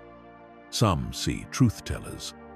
Some see people who found, at the edges of the Order's ability to hold them, something that the Order itself could not provide. Some see, in the particular expression of a particular face on a particular pedestal, a version of themselves that they have not yet fully confronted. The room allows all of these readings. It has the patience that institutions rarely have for the questions that trouble them most.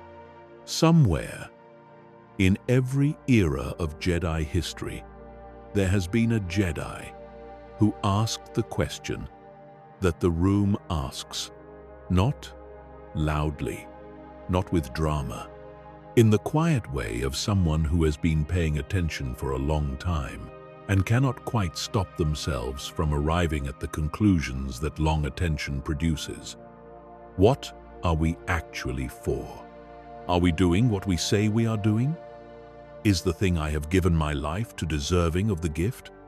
These questions have not always led where they led for the faces in that room. They have been asked and held and integrated into a life that continued inside the Order, enriching it in ways that departure would have prevented. Not every questioning Jedi becomes a departing Jedi. The records are full of masters who questioned and stayed, who used the questioning as fuel rather than as the thing that burned them out. But the room exists because some do not. Some reach the question and find, on the other side of it, only the open galaxy, and they go. And the Order puts their faces in a room and keeps the room unlocked and does not tell people what to think when they stand in it. There is something in that, in the keeping of the faces, in the not locking of the door, in the decision, repeated across centuries, to remember rather than to forget. Institutions that are certain of their own righteousness do not build rooms like this. They build monuments to their triumphs. They build statues of their heroes and plaques commemorating their victories. They do not build quiet rooms where the faces of their lost members look out at the air and ask questions that do not have comfortable answers. The Jedi built this room. Whatever else can be said about them, whatever the long accounting of their failures and their rigidity and their complicity and their eventual near extinction reveals about the distance between who they were and who they believed themselves to be, they built this room and they kept it open. They looked at the faces of the people who found them insufficient, and they did not look away. They made space for the discomfort of those faces. They allowed the question to remain present in the institution that the question was about. This is not nothing. It may even be, though the archives of the Order were not around to record whether this is true, that the room was part of why the Order survived as long as it did. Not despite the doubt it housed, but because of it. Because an institution that makes room for honest accounting of its own failure is an institution that has not completely surrendered to the self-deception that eventually becomes fatal. The room was a kind of truth, not a complete truth.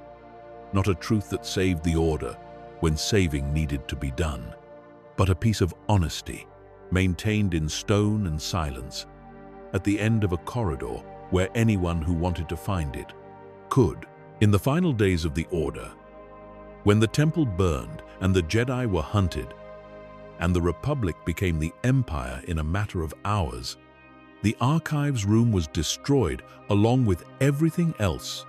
The stone busts and the quiet pedestals and the cool particular light, all of it gone in the fire.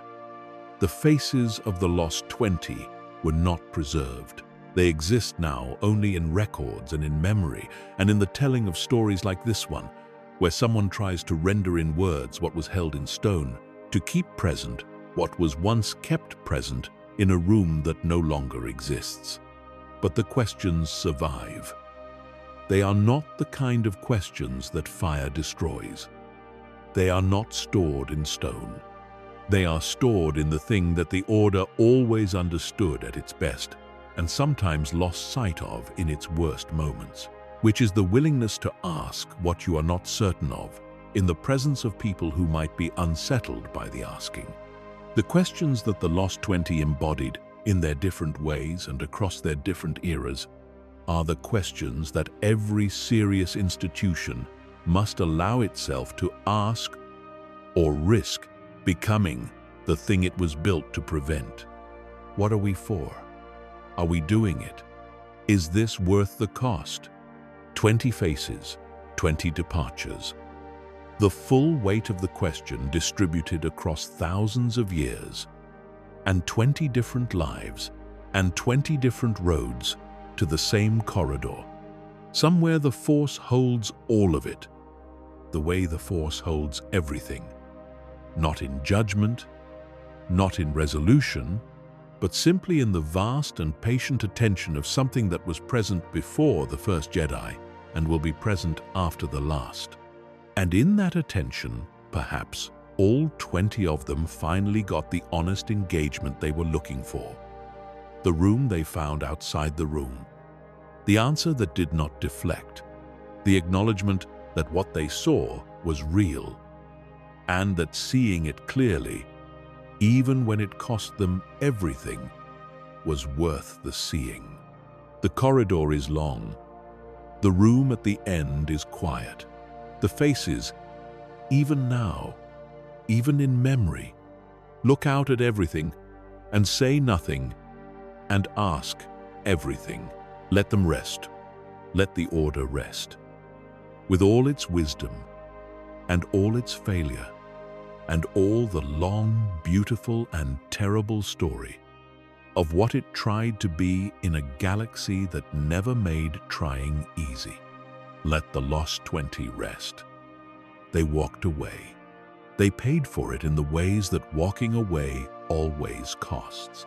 They left behind faces carved in stone that asked questions carved in something more durable than stone.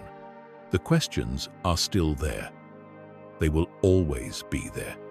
Not in any room, not on any planet, but in the place where honest things go, when the places built to hold them are gone. There, held, preserved. Still asking,